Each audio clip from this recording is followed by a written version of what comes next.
have such sights to show you.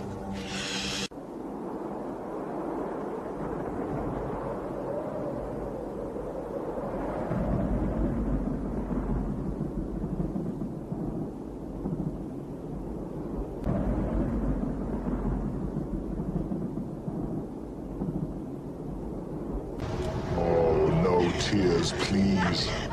It's a waste of good suffering.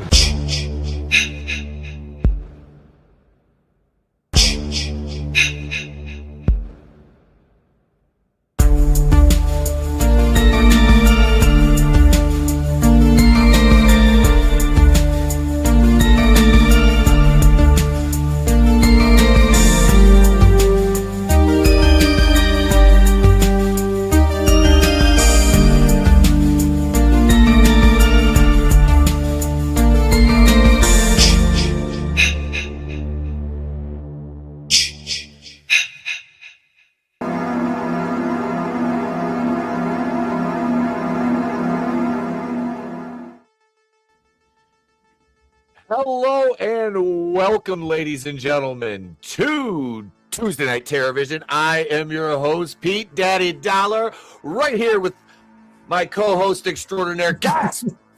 It's J-Man. Oh my God! Hey, how's it going? It's going. I look forward to that every week. Oh, that's good. It's from Golden Age comics. They would vocalize their. They'd say choke, like when they're gonna cry. They're like choke, gasp, Yep. gasp. They say gasp, like nobody says Yep. that. So I was like, that's great. I know. I love that. I love that. That is Sniff. fantastic, sir. Yeah, Bang, pow, zap. yeah, zap. Oh. Yeah, but it's like they're saying, like, why would you say sniff or choke or gasp? Like you would, it would be like gasp, like a gasp comes, like you put a sound. It's a sound thing, not a verbalized, Yeah. or whatever. What's up, Gap? Good to see you, sir. Hope you guys tuned in last night as we did the go home episode, the series finale of Monday night going in Raw. Jesus Christ. Monday Nitro here on the channel. After six years on Monday nights, I hung my hat for the last time and we turned out the lights. So this is your show here, folks. So Tuesday Night Terrorvision is the flagship of the channel now. We're up to episode 81, and wow. Yeah, I think once we get to like episode 100, what I'll do is we'll go back and I'll find where the episode number. I can't remember what number it is. I have to look back where you started as full-time co-host. And we'll do a ranking of our movies. Awesome. Yeah, that'll be fun. Yeah. We'll do a ranking of all the movies we've reviewed together, and we'll put that list together. That'll be fun. That'll be fun. So this week, folks, we watched Nightbreed by Clive Barker, and I'm a huge Clive Barker fan. Like I said, right off camera here, there's a stack of Hellraiser comics. Yeah, those are cool. I just they're crazy. They're like but this movie itself was pretty freaking crazy. But no, before we even get into it and I play the title card, I was like the first half and we watched the director's cut of this, which there's 20 extra minutes? It's like 20 minutes more, but they also changed up footage. So it's like there's like 40 something minutes of footage. 20 of it is new footage, and then 20 of it is altered or different takes or longer scenes. This was I didn't know that. This was the first time I watched it. I own this on Blu-ray, and I had the normal one on VHS, and that's one I always used to watch. So when I was watching this for the first time, I was like, oh shit, like there's a lot more monster action, but they changed something, which we'll talk after. But yeah, so director's cut. It's better. Overall, it's a way better movie. The other one was short, and you're like, what's going on? Like, where are they now? Like, you could tell the beginning is a lot of setup. Yeah. And then once the carnage begins, it's just massive carnage. So I wouldn't call this a slow burn, but the first part's like a slasher. I don't know. Well, I'm actually more interested in your thoughts on this because I wanted to see, like, it starts off, you're like, oh, it's a slasher movie with David Cronenberg being this like serial killer or something with a mask, and then it completely alters, right, to like this fantasy, like this fantasy monster movie, right? It is. That's and I want to show you. Here you go, Gap. Yeah, those are all awesome. And actually, I don't have them all. Yeah, see, I'm missing a few though. So I actually have. Is that all of them that you have? These are the ones that I have. Yeah. Okay, so I've got one. Actually, if we combine our collections, I think we'll have them all. We have the set. Yeah, because I kind of came late to that comic. I love Hellraiser, and I even read the newer comics that came out. I even bought what was the newest book where they merged Lord of Illusions. Harry D'Amour is in what the hell is it called? It's just like Blood Chronicles. No. It's killing me. I had the Hellraiser book, and then they did another book. He did another book, and Harry D'Amour from Lord of Illusions. So the guy from Lord of Illusions is in the Hellraiser. He merged the universes. What the shit? What is it called? Oh my God, this is terrible. I'm not going to get my phone to go get it out now. But anyways, I got that one too. And I have this book, Cabal. I have this book. I was going to ask you if you had this one. It's in the next room. If there's a minute, I'll go grab it. But like, yeah. Yeah, because this is based on the novella Cabal. Yeah, Cabal, and he wrote that too. So yep. And that's one thing I like about Barker is he likes to adapt his own work. Yeah. And with you, all right, I'm going to play the title card. The title card. I'll go grab the book while you're playing that. All right, here we go. Let me play this right now.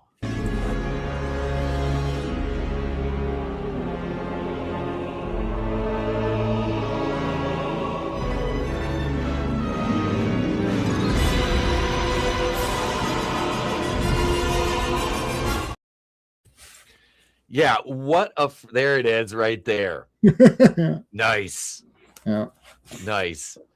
That intro to this, you don't see that anymore. I know. Yeah. I love the lettering with the movie scenes laid behind it. Yes. It's so visual. And the way this movie is, it's the first half. At first, like, I was like, it's kind of, you sit there and you're like, it's kind of a slow burn, man. It's kind of dragging a little bit. Then you get, with Cronenberg's Decker character, which David Cronenberg in this, man, God, he was so good as the killer. That's one thing. He was really good as the killer, as Decker, and so fucking just cold and sadistic. And it reminded me of, what was that movie? There's two of them. It's like the home invasion thriller. Collector? Collection? The Collector. He reminded that mask is similar. They got that mask from this. Clearly. Yep. Yeah. I love the Collector movies though, but I'm just saying. Okay, clearly, that's what it was. Yeah. I was like, oh yeah, this is almost, like you could tell they looked at this. Yeah, they were fans, but for sure. You didn't make those movies and didn't see Nightbreed. Like they've seen it, right? They know it. Yeah. Yep. Yeah, that's like the Friday the 13th franchise saying they weren't influenced by Mario Bava. Like, of course, come on. Yeah. But when you get to the second half of this, I want to say this in terms of tonally.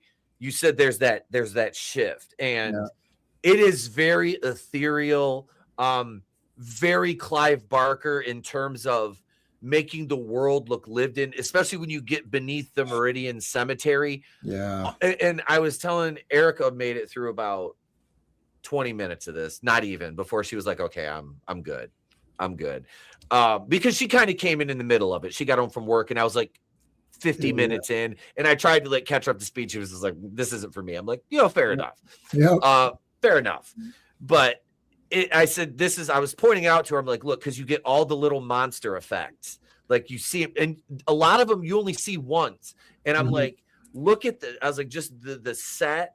I'm like, it is absolutely Clive Barker. Like his fingerprints were all over it. Just the aesthetic of it, the way it was shot, that almost like mist dream type sequence, like not sequence, but like aesthetic to it all. I love that. I love it. And it's absolutely, like I put on the thumbnail, it is batshit crazy in the third act of the movie. It's like this massive battle with those hillbilly cops or whatever, and you're just like, okay, right. And like, how many Cenobites can you get out of this? Like, well, you had Doug Bradley. Yeah, Doug Bradley was in this. Danny Elfman did the music. Yep. Oh, and that was another thing. I didn't point that out yet. You can definitely hear Danny Elfman. Like, big time.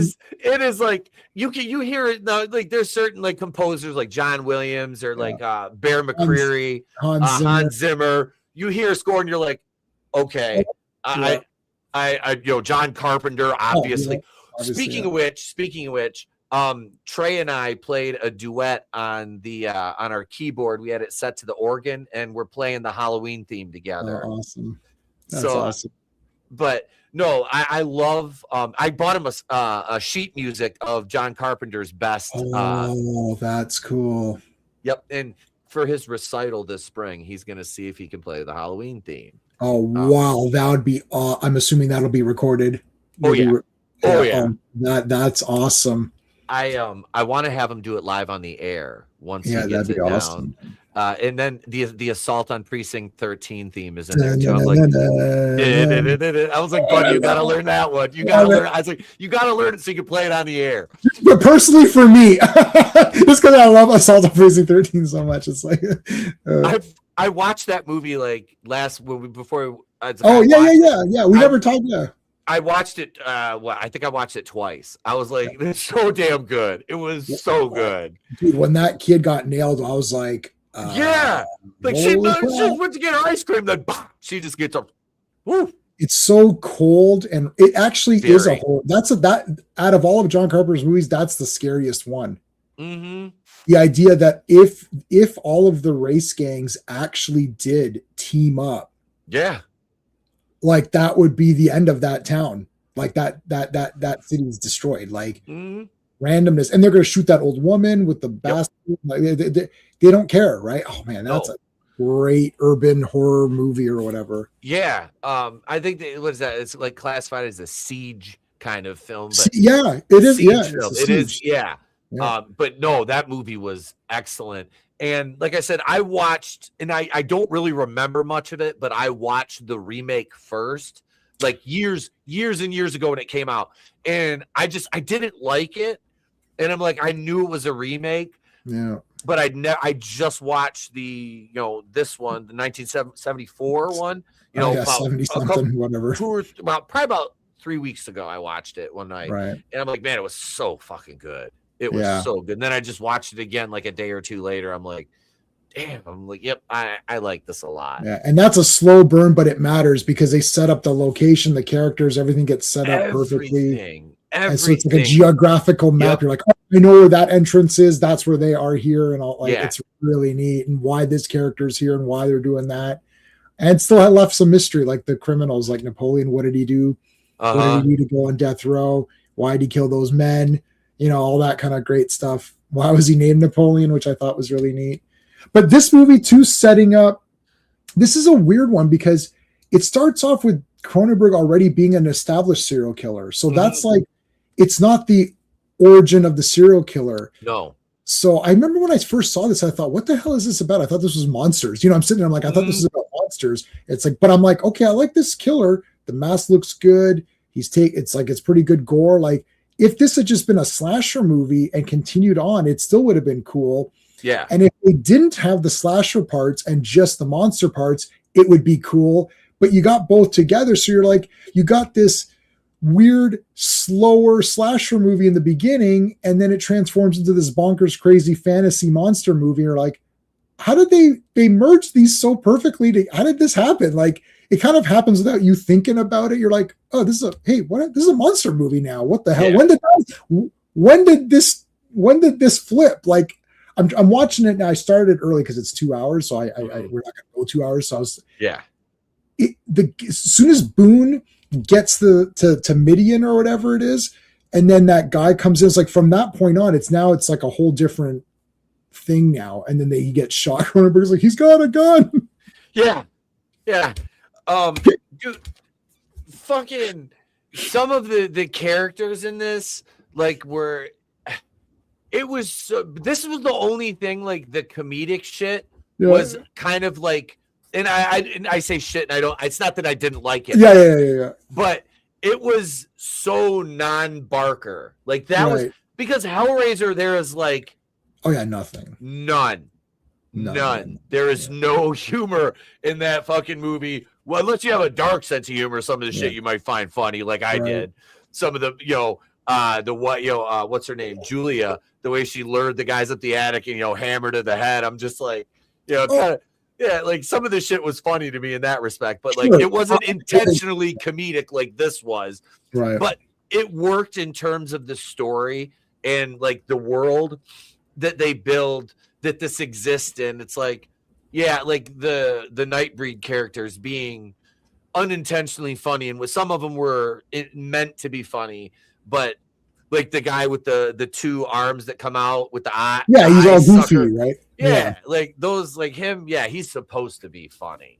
But the Cronenberg stuff, like where they show him killing that family, like that was brutal. Like the wife, like and they did a good job of just like making them an average looking family. Like they weren't overly pretty people. They were just like your average run-of-the-mill family. Wife gets her throat slit in the kitchen. The husband sitting in a chair. He doesn't realize. And then it closes in with him seeing and locking eyes through his mask with the little kid and him going up the stairs. Very Terrifier 3, anyone. Big time. Yep. Right there. Big time Terrifier. I love picking stuff like that out now.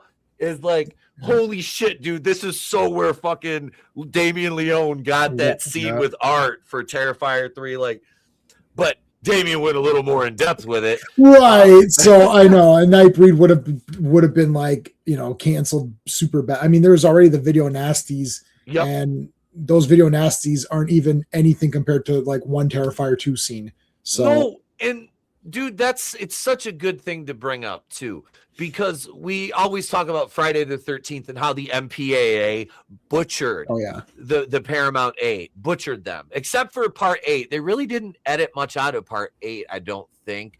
But part 8 was, I think that was already the let's get the look, we're like Jason's a hero. Mm-hmm. Yeah. So he was. By that point they know, right? Like So they made it differently than the other ones. Right. He wasn't as menacing. Right. But the MPAA notoriously, had their way with the Friday the 13th gore. And to bring it to now and like using Terrifier as a baseline, there's no way that would have got an R rating back then. Now the MPAA is just like, Comics Code Authority for comic books, that's my thing. Same thing. Even music, they have the parental advisory. Nobody gives a rat's shit ass about that little tag that they put on. These rating systems, Canada's rating systems are different anyways. We also have Canadian content rules. So Cronenberg movies, which are always weird, and Clive Barker as well, like these guys all go together. They're all weird movies. It's like they just get whatever rating because it's like, well, we've got to get the Canadian content. So if you make a weird ass movie, who cares? Cronenberg was producing movies, like furniture companies were producing his movies because you get a tax break from the Canadian government if you produced one. So they didn't care what they produced, right? So if you have a Canadian business, you're like, okay, I'll just produce it. I don't care. So it's like Cronenberg's like, well, I'm going to do this movie where there's these weird mutated kids that, it's, well, that's fine. Who cares? Like they don't care. No. So, similarly, like if you can get around these things, but that's where you get the creative stuff. Mm-hmm. As soon as someone comes and says, you got to change all these things, even the head explosion and scanners, they're like, well, you can't do that. He actually used, how they did that with a real gun.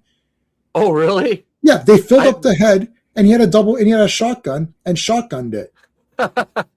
and then somebody, he got ratted out and they're like, you can't have firearms without having the marshals there and all this other shit. And he's like, oh, it's like, okay, we'll refilm it. He goes, we just refilmed it, but we just used the same footage. We just used the same footage. They're never going to know. They're not going to know. No, there's no way to check it. Like, what are you gonna do? You know? Yeah. So same thing. Like, see, this movie, this is the director's cut. So I don't remember how much it was edited before, but Clive Barker did not like that theatrical cut.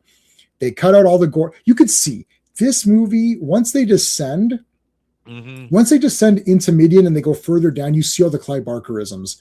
Yep. The weird, it's sort of like this perverse sexual, like some of the monsters are kind of attractive. Yeah, they make the female monsters like the porcupine one. Yeah. Like she's very seductive. The Egyptian looking gal. Yeah, she was nice. Yeah.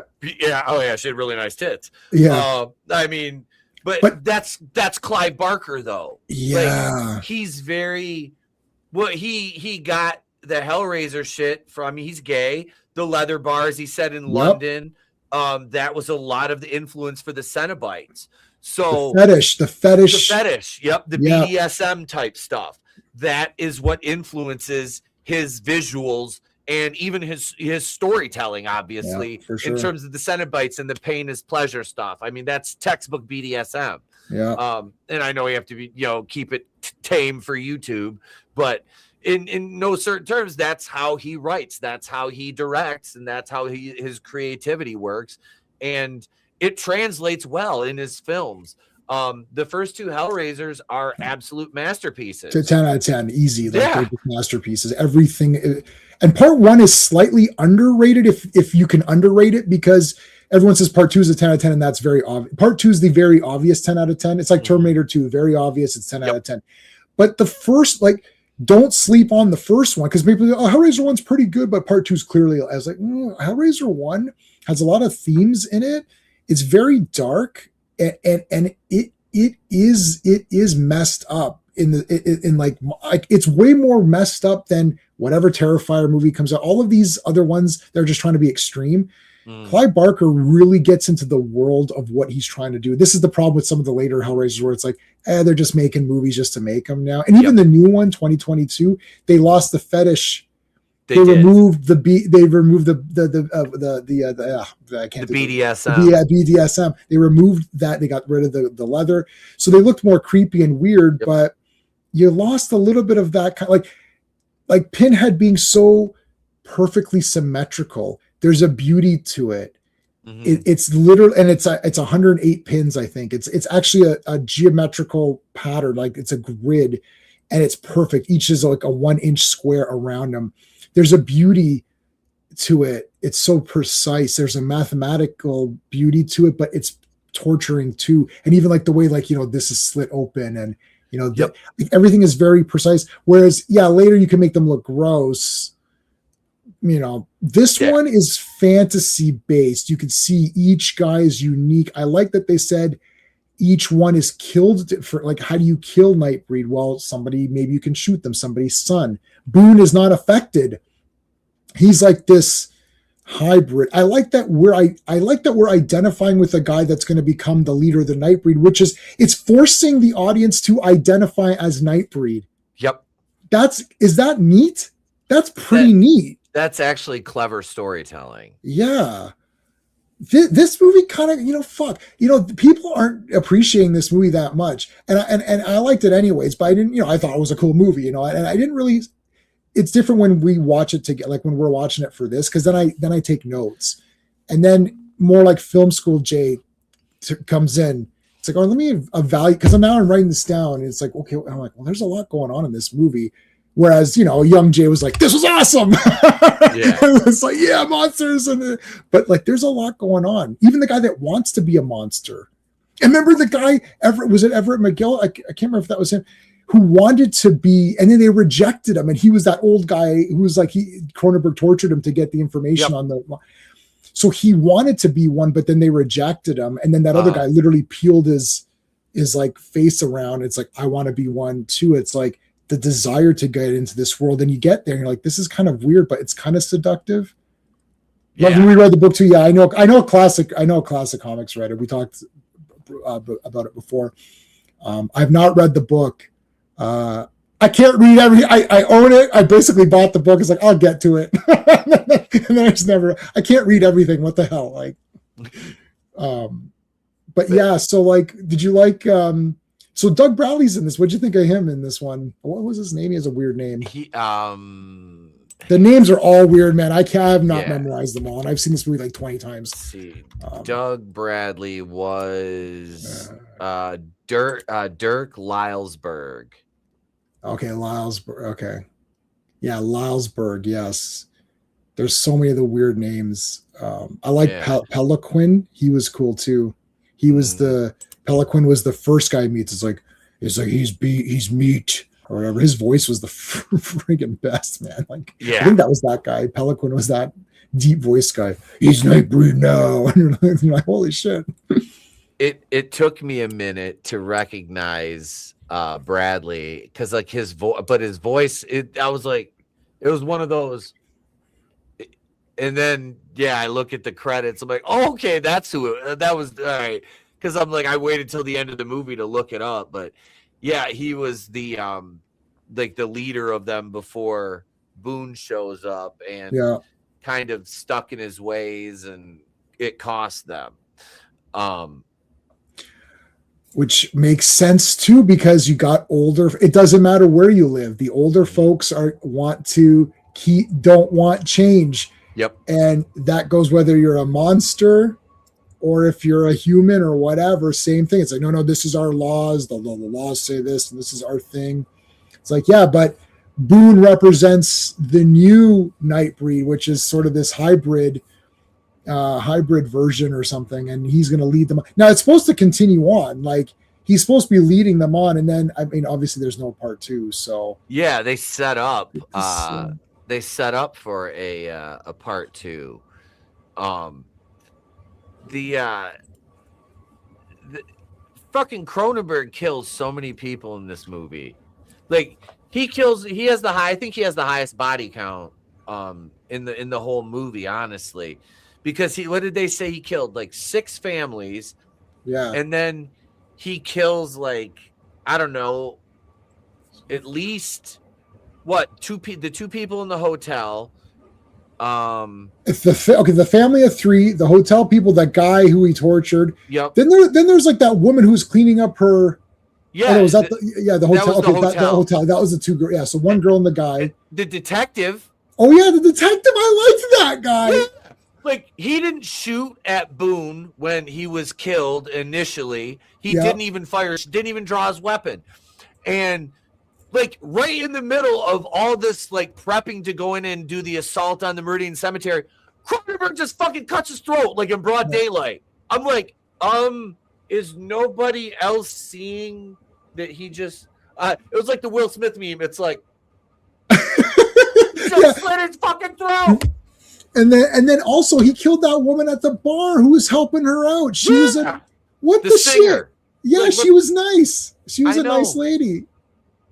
I know. It was like, what the hell, dude? Why did he kill her? She didn't even do anything. She was there. She was a victim of circumstance, basically. It was like, what the hell? Yeah, he'll eliminate anyone that's just like kind of like even remotely involved in his way or something. It's just like, okay. But like, once they go to Midian, the sets are pretty cool, and then there's a lot of monster action. The berserkers. Oh my god, yeah. What? Those guys are like crazy. Yeah. And you could just imagine, like, so many people got inspired by this movie. Hey Dan. So many people got inspired by this movie. You could see it in certain shots, and as you're saying, even like just like angles and even like little things that happen. Like, I mean, it should be way more known. Like, there should be, like, where's all the figures? Like, you'd think that this would be like Underworld. There's that Underworld with what's the girl's name? Kate Beckinsale. Those came out. And there's like 5 or 6 of those. And I'm thinking, those are okay movies just to have on, I suppose. I don't really, like, they're okay. But like this movie is way better. and dealing with a similar topic, but dealing it with it in their own way. They don't just have a werewolf and a vampire. It's like all weird monsters. I love that little girl who is mutating and dying in the sun. Yeah. And she's just like this monstrosity, but you felt bad. It's just so weird. Like that part's right now, and it's this grotesque monster creature, but it looked sad, and you felt bad for it. And then the girl comes and helps it. And you're like, this is really neat. I think Clive Barker is like really the only kind of guy, or not too many people can really, maybe Guillermo del Toro could do this too with some of his things. Yeah.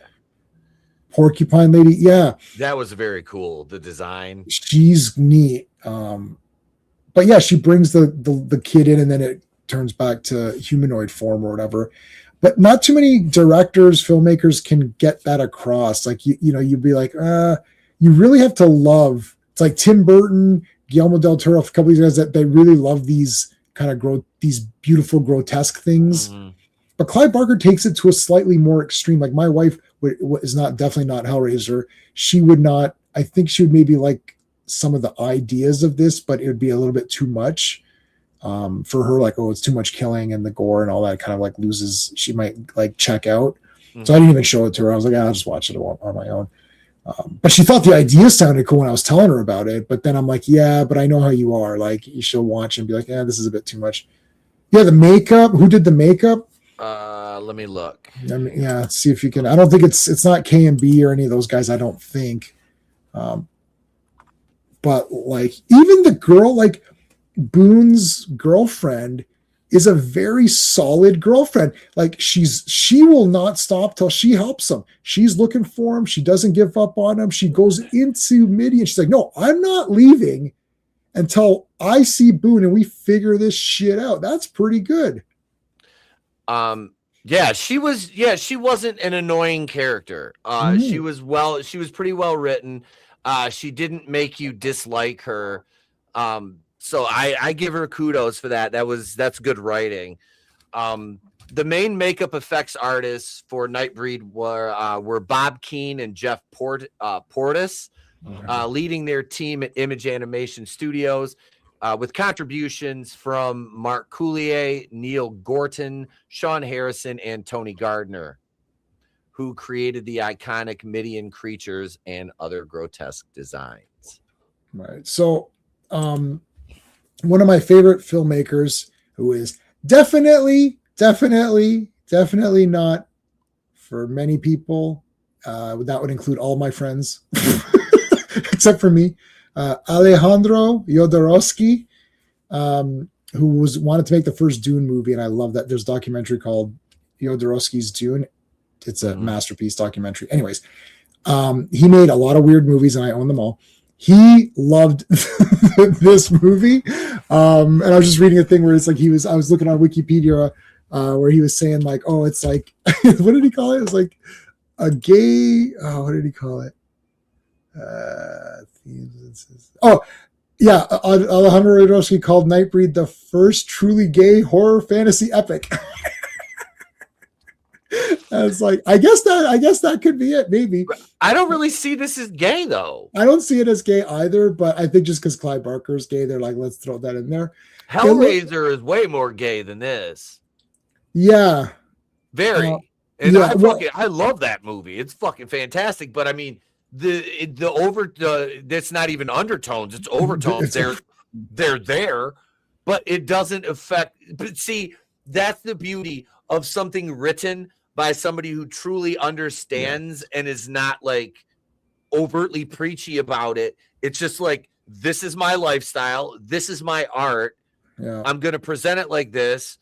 And it's clearly there, but it doesn't really take over the story or impose its will upon the story through the writing, if that makes sense. Yeah. The agenda is to make a good movie, not to push an ideology. Yes. So the agenda is make a good movie that people can think about, have themes in it, and not just one theme. I think a lot of the times, hey Dave, I think a lot of the times when people get turned off is that if you're doing like a gay theme, then that's really the only theme. Yes. That's where people get, and then they're like, well, I'm not gay, so this feels like it's not made for me, so I'm not going to watch it. And then there's the complaint of nobody went to go watch it. It's like, well, you wrote it too specifically. Like, you know, if you like, you're a professional wrestler. So if there's a movie on professional wrestling that is so in, right? That's so in, it might exclude generic people who are like, well, I don't care about wrestling. So, I don't care about this movie. Like some movies can, like The Wrestler can transcend a little bit. I was going to bring that up as an example, because The Wrestler doesn't focus on the bright lights and the huge arenas. It's an independent wrestler. Yeah, it's a character movie. Yeah, it's character driven. It shows the grimy side of it, and some of it is still like that. You know, I work for a company. I only wrestle in one company now. You know, I'm 45. I'm not traveling all over the place. I'm not one of the young kids. Right. I don't. I'm married and got a kid. I don't do the road thing anymore. Right. That was in my younger days. But no, it's a very niche lifestyle, and the way that movie's made, it focuses very little on the actual in-ring. I mean, they do have some brilliant fucking in-ring scenes with some, like, Necro Butcher that's in that movie. I've been on cards with him. Oh, okay. I never worked him, but right. I number one, I wouldn't, because I don't work that fucking style. That's great. Yeah. I don't work that insane hardcore. I know. I actually don't find that to be exciting for me. I think I'm too like, I'm actually squeamish on that, which is odd since I can watch The Terrifier, no problem. Right. but you see, like, when you see somebody stapling something in their head in a wrestling ring, ladies and gentlemen, those aren't fake staples. That's not a gimmick. They're stapling shit in their fucking heads. Yeah. When they're busting light tubes with cancer-causing fucking powder in them, those are light tubes with cancer-causing powder in them. Barbed wire is real barbed wire. Yeah. And when they're bleeding, they're bleeding. But yeah, that's the caveat. But The Wrestler is in Darren Aronofsky, which he did that uppity ass movie. Was it Mother? Oh, I didn't see that, but it looked weird in a way that maybe I might think it's neat, but it's got what's her name in it. I don't like, is it Jennifer Lawrence? Yeah. I'm not a super the first female action star ever. Yeah. And we should refer to her by her married name, Mrs. Jennifer Weinstein. Oh dear. She was definitely very hands-on with that guy. But I did a video on that years ago. I'm sure she did a video on it too. Yeah, I remember the fappening. I think her nudes leaked. Anyway, but no, we just no. So okay, the point is that what are we talking about? If you get so The Wrestler was trying to be more niche. Character, not as niche, driven. But if you if you take that movie and rework it and make it about the business of wrestling, that might alienate a generic audience. Like, I don't care about wrestling, so. You got to be careful in how you do it. So this is the thing when if you have it, like, I hate to say, I didn't see Brokeback Mountain, but let's use that as an example. It's like that movie doesn't seem like there's anything going on other than what they're trying to say. So you're just like, well, it's not for me. That's the problem. And Clive Barker never did that. The point of it is that if after you watch a movie, you shouldn't really know what the director personally is like was the director a white guy, was it a black guy, was it a black woman director, was this a gay black guy director, was this an Asian straight director? Like, you should be like, wow, that was a great movie, talk about the themes of the movie, and like, oh, this person directed it, and then what else have they directed? That's how it goes. Hey, Fatal J, Nightbreed messed you up as a kid. 9 years old, that's no problem, dude. That's totally fine. 9 years old is great on that. I think that's perfect for this. Yeah. Gay. Yeah. Well, I know, like Bride of Frankenstein, it's two men creating a life. That's one thing where they say James Whale. But again, if you watch that movie, you're like, well, it's just two scientists creating cool shit. They make those little guys, and Bride of Frankenstein's a great movie. That's a masterpiece. But they make those little guys in the jars, and they make the bride for the monster. So same with this movie. It's like, this movie is about a piece of crap serial killer who's gonna fight the Nightbreed guys. In the meantime, there's one guy stuck in the middle who bridges. It's weird because he brings Cronenberg to the breed. Yep. right? But inadvertently, but we get to the breed through him. And we're like, at no point in time are you on David Cronenberg's side, unless you're me, because I was like, yeah, like he's. But you're not on his side. You're with Boone. He's a great character. He's innocent, and he becomes a Nightbreed guy, and you're like, oh, this is pretty cool. And I feel Exorcism. Exorcist is fine. Nothing's gonna happen. Did you like? Nothing's. Did you? I don't know if anyone watched Ricky Gervais's latest special, but I love Ricky Gervais. He talks about the Exorcist. It's like your mother is doing this in hell. She's like sucking in hell, and he's like, well, if you're in hell and that's the worst thing that's happening, then that's not that bad. He's like, he goes, this guy's being skinned alive. This guy's getting his eyes gouged out. Your mom is having to suck. It's like, well, that's not that bad. And also, who's the one getting it? Because it's in hell. Shouldn't you be suffering? But anyway. Whatever. Yeah, what if she likes to swallow? I mean, I don't know. But no, like the way that they made this movie, it's not. I don't think it's not. I'm not bored by it. It's not slow, in my opinion, but it is slow in the storytelling because once you can't just go into that world. No, it takes a proper introduction. Yeah, and. Here's the scene where Cronenberg kills the cop, the black cop. Oh, what's timestamp are you on? I am at 1:28:25. All right, 1:28:25. Yeah, he just cut his throat in broad fucking daylight. Like, and that guy, like, he really didn't. He was a good character, and they didn't give him enough shine. Like I said, he was the only one that didn't fire at Boone when he was in the tall grass there when they shot him out in front of the Meridian. He kind of was like the voice of reason. We haven't even talked about the crazy ass sheriff yet. Oh my God. I mean, shit, that guy was messed up. Nightbreed creatures look messed up. Yeah, the guy with the chin and there's a lot of weird. Wait, Fatal J. Are you talking about Jay Leno?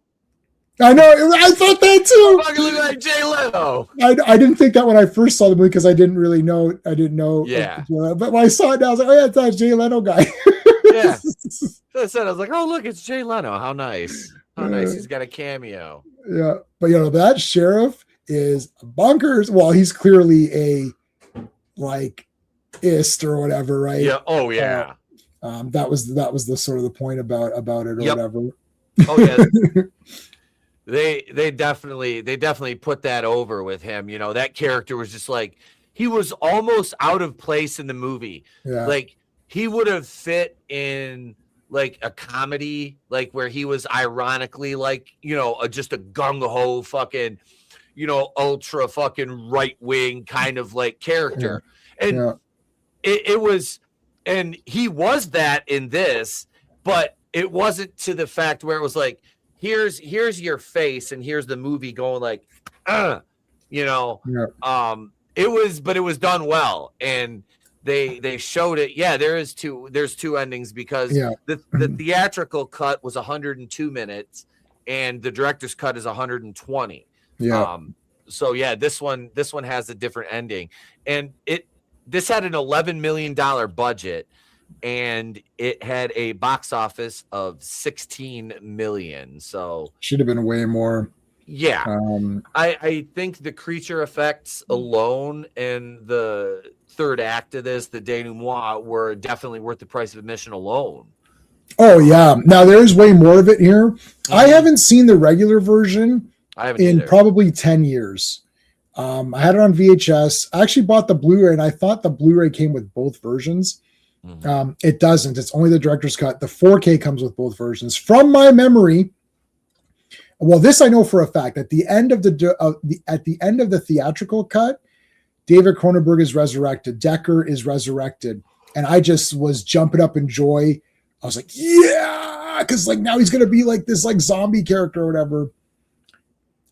It's 40. Okay, so they put that's 40 slightly minutes of new footage. Yeah, it's 20 minutes of new footage and then 20 minutes of altered footage or other takes of footage. So it's like the Alien Part 1, Alien director's cut, where you see Dallas and stuff, but in the original one you don't see Dallas, but the movie is shorter. So the director's cut of Alien is shorter by a minute or two, but there's new footage. Firstly, I'm always give me the theatrical version. That's what came out. Then I'll see these other ones. But the director's cut, because I remember the original one of this was pretty cool. I loved it. Obviously, I watched it a bunch of times. And then when I was watching this one, it was pretty much the same. Hell scrambles. It was pretty much the same, but hey, Death Dealer, cool. I like that. Death Dealer, that's for Zeta. What was I going to say? Yeah, so it's like it's pretty much the same kind of thing, but like having but this one doesn't have David Cronenberg get resurrected. What the heck? That was the best Clive. I'm going to call him up, dude. Put that scene back in, and then we're good. It's like you gotta have Decker come back. He was too awesome to just get killed there or whatever. He was clearly so awesome that he needs to come back. That character was freaking just like I said. He was very, very cold. For introducing you to Go Hang music. God damn it! I don't know what that means. I'm not going to Google it. So it'll be one of life's mysteries for me. I don't know. Yeah, all right. I got to do because Scrambles is all tatted. I got it's like you. I got to show it off, dude. Do it. Here we go, bro. Hang on. I'll embiggen myself for a moment here. We'll pause for the tattoo cause, but yeah, I got a Jerusalem. God damn it, it's backwards on the camera. There, I got a Jerusalem cross. So that brings the other ones over here. You've seen the Jason one, but yeah, man, that's the new one. Got that done Friday. But yeah, that's the new ink. Yeah. I'm gonna add Deus Vult to that eventually. Let it heal for a bit. I have to time them out when I get them with my wrestling shows. I cut this one close because I have to wrestle this Saturday night.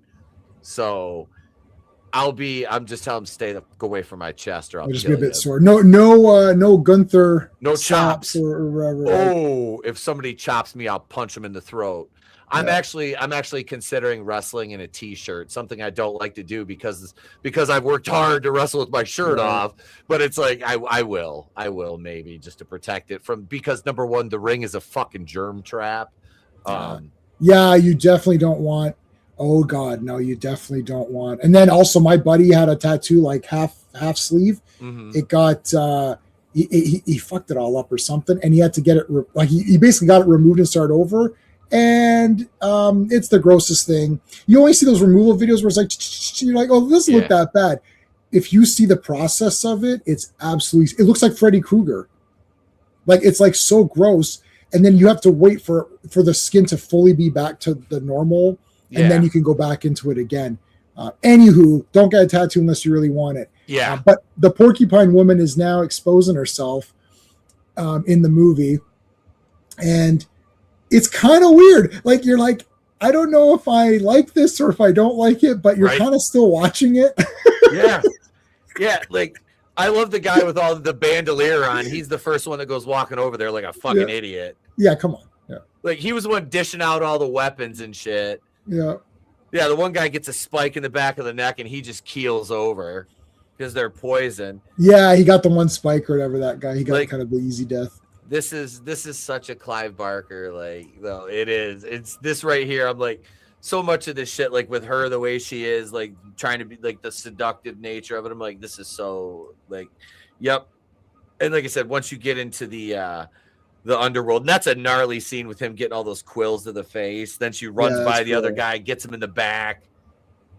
And like Boone is walking around down there while everything's being destroyed. Even when they first came in and just explored it, I like movies where they just give me a minute to get my bearings. Yep. Like, let me see what's happening. Like, it's not just quick cutting. They literally go through, they go through and like, you can see everything. It's very clear. You got guys doing weird shit. You're like, that's kind of weird. I don't know if I'd want to be in that corner. Like some of the Nightbreed look okay. Like the Egyptian lady, she looked good. There's a couple of guys that look kind of normal. Mm-hmm. So you're like, well, maybe Boone can transform between. This is interesting. He can go from normal to Nightbreed. Almost like it's like a superhero. Like he can change his identity, so he can pass as normal. So if that's the future of what the Nightbreed is going to be, because now his girlfriend is going to be Nightbreed. So if they mate and have a kid, that kid will look normal but can turn. That will be a big advantage. You see, this Nightbreed, they had to fail. That place had to collapse because it's stagnated, right? Like nothing's happening. There's no fresh people. You're just recycling. It's like there's that kid. Okay, where's the dad? Who knows? Who knows? Right? He went out for cigarettes and scratchers, and he's gone. Right? He's gone. But like all of that. Oh, I just saw the shot where they did the POV of that monster. That is a Clive Barker going through the tunnels of hell with the engineer coming close and all. That's right that's right there in Hellraiser. Another Hellraiser. And then the eyes, all of those slits. You thought the slits were just for show, but they're all multiple different eyeballs. That's a big, but yeah, like I mean, there's so much like style in this. Besides it being awesome too, releasing the Berserkers, man. Come on. Oh yeah. You knew they were going to get, you're sitting there. Sometimes it's good to have watched a lot of movies because then you can kind of enjoy the expectations. You're like, oh shit, those Berserkers are getting loose. We can't let them loose. They're crazy. And you're like, oh, they're coming loose. Yeah. As soon as the character says we can't let insert here loose, they're insane. Oh, yep. Yeah. They're fucking getting out. Yeah. They may as well just say, set your watch. 20 minutes from now, they're loose. Yep. I love it. I just like, and then, some of the breed are really messed up though. And I'm wondering what these Berserkers, like, I mean, they're leftovers. So I'm assuming they're the previous generation of breed, maybe like they would have to be, and they'd have to find a way to contain them because they're like freaking orcs almost. Yeah. Kinski, if we eat them, we break the law. Pelican. Oh yeah, I want meat. Yeah, that was awesome. And that Kinski is Jay Leno, and Pelican is that. I like when Pelican shows. When he showed up, it was pretty fast. It's like, oh shit, they're right, because he goes to Midian, and it's like, oh, there he is, boom, and then they're just captured immediately. It's like, oh shit, he's right there, and then it's like, oh, he's meat for the beast or whatever, and you're like, okay. And I didn't get what his powers were. They also didn't show who lived and who died exactly. I think in the original version, it was more clear which monsters lived and which monsters died. Here, you got to see some of them at the end that were still alive, but some of them you're not really sure. Like, did that guy make it or did he die? Because they show a lot of different guys. And you're trying to think of them in your head. Like, okay, there was that guy with the horns. Then there was that guy with the snaky things. There was his buddy. And there's a lot of guys who are trying to figure out, like, oh yeah, who got killed and who didn't get killed or whatever, right? Oh shit, this missile launcher, that was bad. Fucking. Yeah, he blows up. Yeah, because the guy with the rocket launcher, he shoots does he shoot the truck? He ends up blowing the truck up. He ends up blowing up his own guys or whatever. Yeah. Dumbass. What the hell was he going to do with that? Like, completely misses the two monsters. Like, really? Like right in between them. Yeah, clearly a lot of those cops weren't really, suited for this battle, but some of them were gung ho about it and some of them weren't, right? Yep. Yeah, it was they were there to be cannon fodder. Right. It was they killed a lot of the Nightbreed though. And it was like when they were going through and they were shooting them, you couldn't really tell, like you're talking about. They didn't really make a point to show you. And if they did, it was like, this is just an ancillary character. They didn't. So like, I haven't seen the original, like the theatrical cut of this since I was a teenager. So I didn't really remember much about this. Mm-hmm. Some things, but I think I only saw it once. This one, like the director's cut. Yeah. I like the added gore in the third act. Like you said, it made it pop more. All the creature effects were freaking fantastic.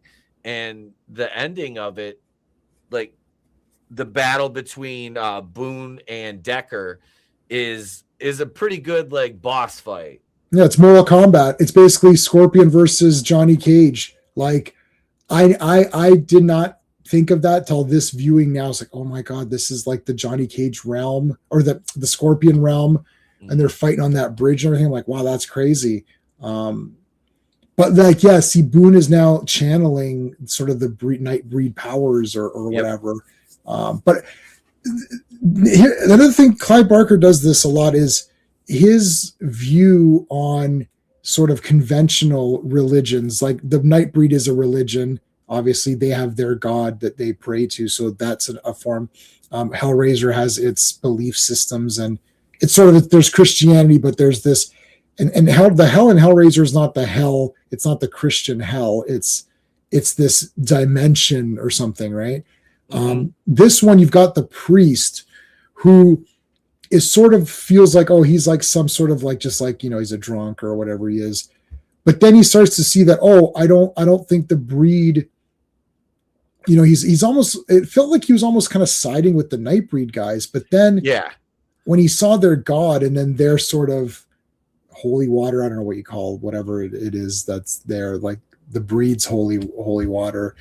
Once he's christened with that, he becomes like a weird Nightbreed guy, but he hates them for it.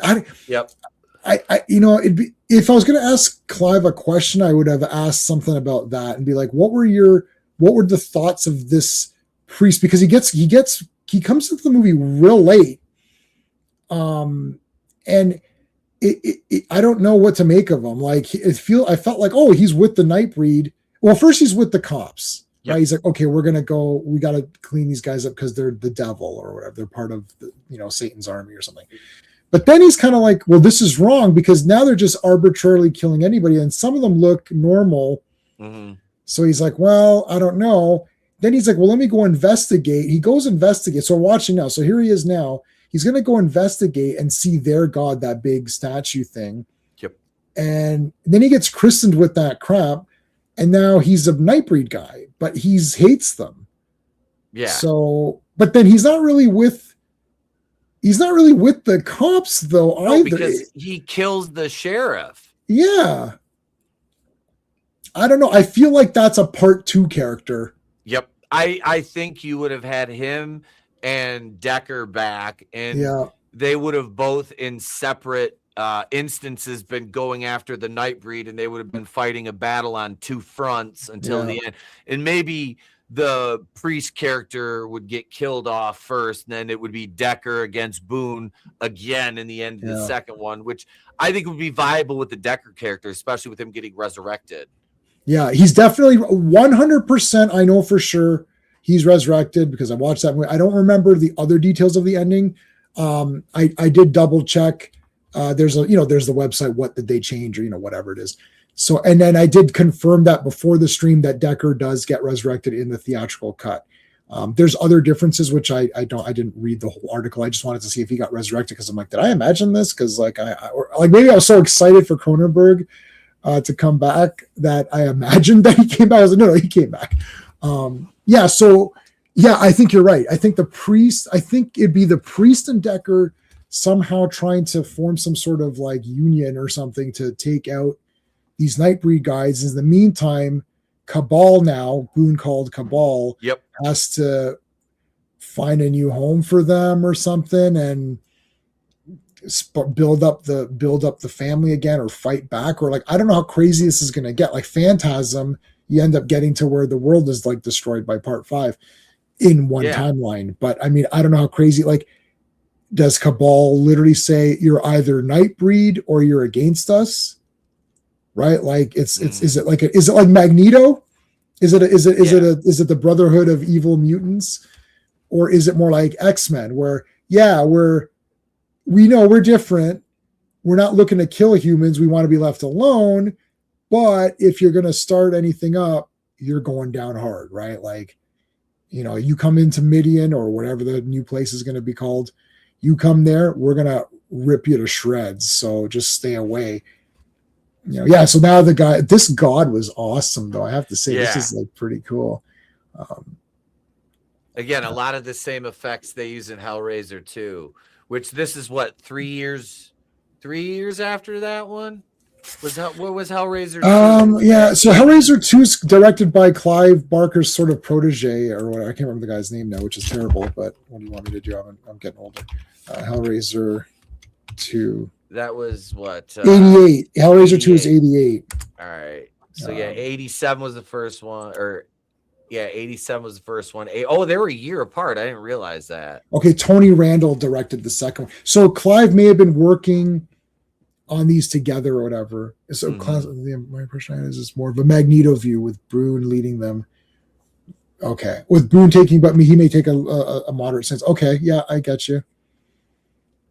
Yeah, so more like Magneto, like they're actively, like, because Magneto's actively doing stuff to further the mutant cause, whereas Professor X is reacting to things that happen to save people or do whatever. So he's trying to kind of, be a hero. Yeah. So now the movie's ending off here with the girl. I don't remember exactly. I think for some reason, I think maybe he just turned her as opposed to her committing suicide or something. Yeah. Like, shit, this bitch just committed Harry Carey. Yeah. Like she's just like, I am not the honorable, and like ran herself through. I was like, Jesus. Like, well, that was. I mean, if you want to turn, that was the way to do it, because then he had no choice but to turn her. Yep. Yeah, because he wasn't gonna let her die. Yeah. But yeah, so I wonder if she'll have those. Yeah. Signs. Yeah, because he's almost got like those patterns, like glyphs on his face. And shit. And the concept of Boone, Cabal being like a hybrid. Again, as we look at things that movies like this have influenced, Blade, anyone? Yeah. A Bridge Between Two Worlds. Oh, like, yeah. I mean, and I'm not saying, obviously, the Blade. Well, Blade's been around for longer, right? I would say, he's Tomb of Dracula. So that's probably, I'm going to guess like late 70s. Let me see. Tomb of Dracula. Oh, I'll just say Blade. Blade first appearance. What year is that? 73. So I was a little, so it's mid 70s, not late 70s. But yeah, so it definitely predates this. But Blade, I mean, if you read Blade's first appearances, which I have read, it's not like the Wesley Snipes looking, like he's got an afro, he's wearing a green jacket. Like it's not, I don't know when they fleshed out that character. Classic Comics might know, or somebody else in the chat might know. I only own like maybe 6-7 issues of Tomb of Dracula, but Tomb of Dracula is a goddamn masterpiece comic. I have it all on digital. Marv Wolfman and those guys, it's just like a masterpiece. They should just make that an entire series of movies. But anywho, like the Two Worlds. I mean, we've seen that.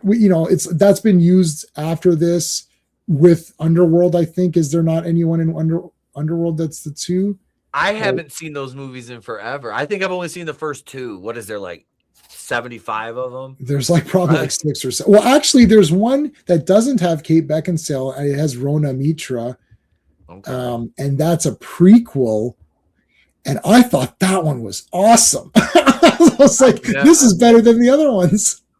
I haven't seen it. Well, because it was like in medieval times or something. I thought this is cooler because the other one's in the now, like in the present or whatever. Mm-hmm.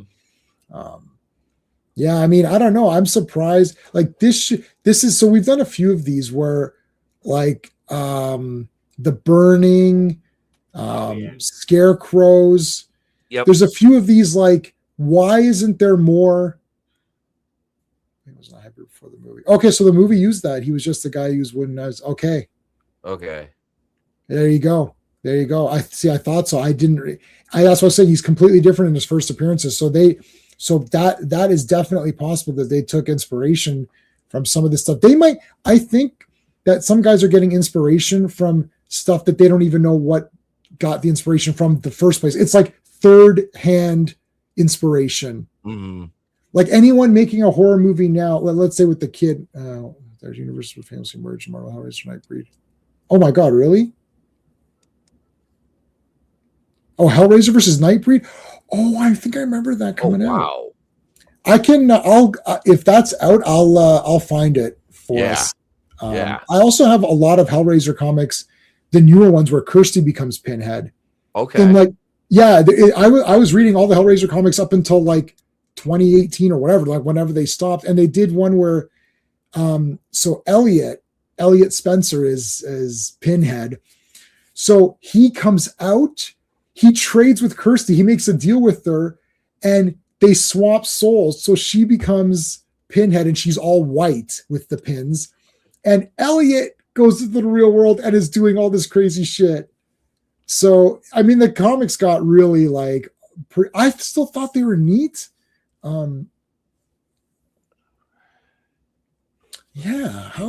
Okay, so yeah, Nightbreed. What was the other one I said? Oh yeah, Burning, Scarecrows, a few of the other ones that some of these weird ones that I recommended out of nowhere.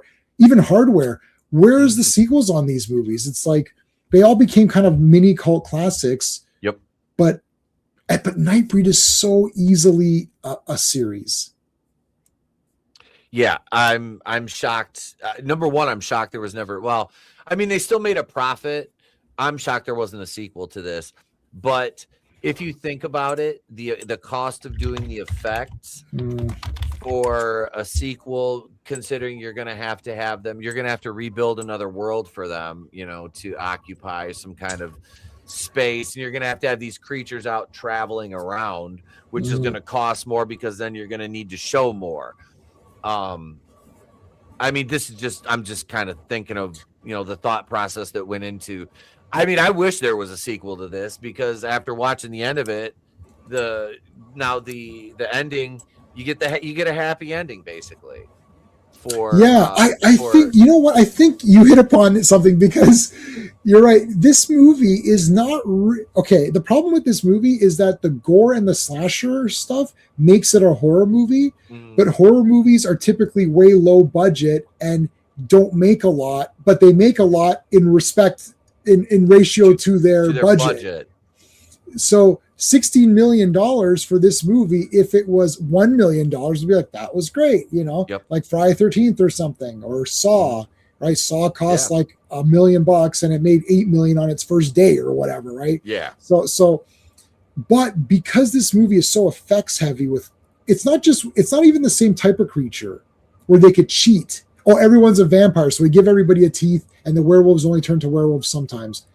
We only need 3 werewolves. Like James Cameron only had 6 aliens. Yeah. Like xenomorphs. He only had 6 xenomorphs.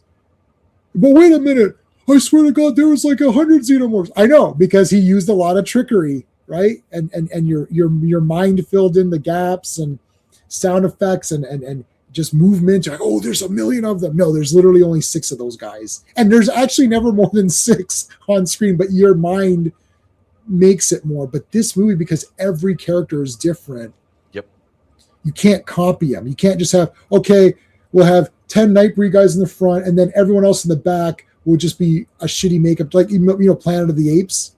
Yeah.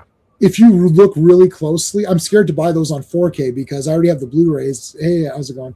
I'm scared to get those because the clearer it is, the more clear that the background apes. It's like, whoa, that's just a mask. Like, there's no prosthetics to it. Yeah. It's literally just like, give these guys some ape masks and they're good. They're in the background. Nobody's gonna see them, right? Yep. Yeah, they're fine. They're fine. They're just set pieces. Right. It doesn't. You only needed like what 6 ape. It's basically Dr. Zaius, Cornelius. What's her name? Zira. I guess the Ursus, like a couple of the bad apes, like that's it. You only need like 6 or 7 ape masks that are the good ones. Yep. Right. The rest are doesn't matter. It doesn't matter, right? But on this one, you can't do that. So yeah, I don't think maybe now it would be okay. But they would do shitty CG on all the creatures. That's the caveat. Is you could do this with practical, and I guarantee you it would make money. Yeah, because Clive Barker could do this. Be like, hey, I bet you he's got a sequel to this written already. He does. He has a treatment for a sequel to this. And so what's what? Okay, so the ending of the theatrical cut, differs from obviously the director's cut. Right. So, did you? I don't know the exact. Except for Decker being resurrected, I don't remember. Like people can Google it. The thing is that this movie definitely flowed better. So the other one was very choppy. Like they shortened up scenes. It's kind of like you'd think that, oh, the pacing is better, but actually the pacing is worse because things happen so kind of like, it's like, oh, look, Decker's his doctor. And you're like, what the hell? Like it comes out of nowhere. You're like, oh. Whereas they have scenes where he's calling him, hey, Boone, did you take your medicine? I want to see you again. You're like, oh, that must be his doctor. Versus like in the other one, he just goes to see the doctor and that scene's not even there. So you're like, why is he here now? Oh, that's his doctor. Oh, okay. I mean, you can fill in the gaps. I still love the movie. Like the theatrical version was still like a 10 out of 10 for me, even though it was flawed. Looking at this one, which to me is a 10 out of 10. So there's my score. This is going to be a 10 out of 10. And now looking back, the theatrical will probably be like an 8 out of 10, right? Comparing it now to, oh, I'm like, oh, this one's way better. But this is filmmaker, you and me reviewing this on a live stream, not you and I hanging out, just watching a movie just to watch a movie. Then the theatrical one is still awesome. So, I mean, I'm looking up the cinematographer right now. It's Rob Vigian. I don't know how you pronounce it, but he worked on Hellraiser, Hellraiser 2, The Fly. Surprise! Like shocker. Yeah. So he's a Barker guy, that's Clive, and it's so imprinted on the style. You gave this one a 10. Yeah, it's a friggin' 10, man. Yeah. I'd like to be able to disagree, but I can't. I really can't. I kind of want to watch the theatrical cut of this now that I've seen the director's cut, just to see the differences and how it's edited and shit like that. But no, this was a fucking a great watch. It really was. It seemed slow at first, but then once you get past the halfway point, it's like everything makes sense. It's like, okay, so everything falls into line, and you can get caught up in the visuals of it too, even if you think it's a little slow. Yeah, I said it was a little slow, but it's not like I wasn't enjoying it. You know what I mean? Cronenberg makes up for the attacking the family. That was pretty good. So that's a couple of minutes there of a pretty neat scene. So every so often, like I think when you watch it again, it won't seem slow because you're like, oh, okay, Yep. Versus where like when you don't know what's happening, you're kind of like, okay, well, where's this going? You're like, okay, well, it's not a serial killer movie because it's called Nightbreed, and I saw the poster. That's the other thing. Like people are like, okay, so I saw the poster. It's called Nightbreed. I don't see any of that right now. There's this serial killer mask guy, and you could be like, I don't like slasher movies. I thought this was going to be a fantasy horror movie, and instead I'm getting a slasher serial killer, and then it's like, oh, now I got the monsters. But the shorter version also shortens everything, so you get less of the monsters. So that movie's even more like, now the pacing is better, but you're like, well, that, and then it's more like 3/4 serial killer and 1/4 Nightbreed monsters, right? But in this one, you get more. All of the extra stuff felt like it was Nightbreed stuff. Shit. Shit. Is that? Shit. Oh, that's shit. Shit. That guy just died. The guy from The Wire, that gif. Oh, I've never. Oh, I didn't know that. I didn't know. Okay. Yeah, he like just passed away. All right. For me, Frank's reanimation in Hellraiser. That was fucking amazing. Yeah. And that was 1987 effects, and it still holds up. Because they did everything in reverse with that, which was really neat. Genius. It was awesome. And it was such a cool effect. Yeah, the idea of, and they don't even do in Hellraiser, they don't even do one life for a resurrect. It's like multiple stages of escaping hell. So you need to kill multiple people in order to fully get the guy back or whatever. And then he takes his brother's skin. The brother is played by Andrew Robinson, who is the killer. He's the Scorpio in Dirty Harry. And he's one of my favorite characters on television from Star Trek Deep Space Nine. He plays a character called Garrick. And he's an absolute friggin' awesome actor, and I'd love to meet him. I talk about Deep Space Nine, not Hellraiser, but I mentioned Hellraiser. And Dirty Harry. He was awesome in Dirty Harry. Like, he's the Scorpio sniper killer, and he's a piece of shit in that movie too. I love that he's the dad in Hellraiser. He's like, yeah, I'm the dad. I'm like this big nice guy, and I get screwed by my brother at the end. Yeah, he's married to an absolute psychopath. Yeah. Oh, Julia's awesome. She is a total awesome. bitch. But Oh God, yeah. Awesome. Yeah. Oh, the actress did a hell of a job with. Oh, her. She's. I don't think I've seen her in any. You know, she needs to get more credit because in part 2, Jesus wept. Yeah, that's Andrew Robinson. That Julia in part 2, she is awesome also. Yeah. And like, yeah, the acting is good, and the way that she's even manipulating Chenard a little bit, like, and she's very seductive, but like, it's not obviously seductive. I don't know. That's just like they just did that movie so perfectly. Yep. And I like Kirsty. What's her face? Yeah. Ashley Lawrence. Ashley, yeah. Ashley Lawrence. Yeah. No, she was good in those, man. I love Hellraiser. This was a great watch. Yeah. Highly recommended from both of us. For sure. But so gang, that's gonna do it. Thank you everybody for tuning in tonight. I will be wrestling this weekend for Super Shogun out in West Branch at Dragon's Den. Saturday, doors open at 6, show starts at 7. It is it's a Japanese promotion. The name of it's basically, we're doing like a battle bowl tournament for WCW. It has a Japanese name that I can't remember or pronounce. So I'll just describe it as battle bowl. Random, because like it'll be randomly paired tag teams, which I'm entered in that as well. So yeah, we'll be back here next Tuesday though, 8:05 Eastern. Pay attention to the community tab. I'll let you know ahead of time what movie we're watching when we figure that one out.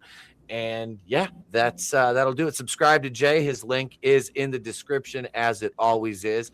Thank you, Jay, man, for being here, brother. Thanks for having me. This was awesome. I love talking to this movie.